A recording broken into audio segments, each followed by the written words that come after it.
सोमवारी पहाटे गोव्यातील बागा कलंगूट येथील एका पुलावरून चारचाकी गाडी खाडीत कोसळल्याने पुण्यातील अभिनेत्रीसह तिच्या मित्राचा मृत्यू झाला आहे.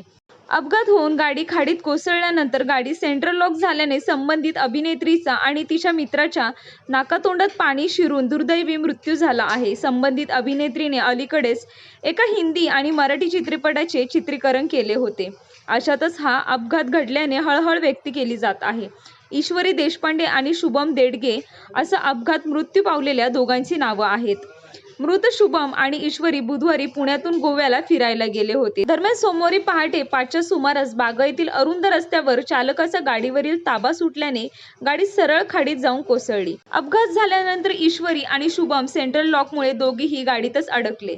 त्यानंतर नाकातोंडात पाणी गेल्याने त्यांचा दुर्दैवी मृत्यू झाला आहे. अभिनेत्री ईश्वरी देशपांडे आणि मित्र शुभम देडगे मागील बऱ्याच वर्षापासून दोघं एकमेकांना ओळखत होते. त्यांच्या या ओळखीचं रूपांतर प्रेमात झालं होतं. पुढच्या महिन्यात दोघंही साखरपुडा करणार होते.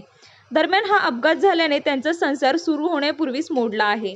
मृत ईश्वरी ही पाषाणसूस परिसरातील वास्तव्याला होती, तर शुभम हा नांदेड सिटी परिसरातील रहिवासी होता. विशेष म्हणजे ईश्वरी काही दिवसापूर्वी तिची भूमिका असलेल्या मराठी आणि हिंदी चित्रपटात चित्रीकरण पूर्ण केले होते. पण या चित्रपटाचे प्रदर्शन होण्यापूर्वीच काही काम अद्याप बाकी होते. ईश्वरी लहानपणापासूनच अभिनय क्षेत्रात करिअर करायची आवड होती, त्यामुळे ती या क्षेत्राकडे वळली होती. पण नियतीने तिची सर्व स्वप्न हिरावून घेतली आहे.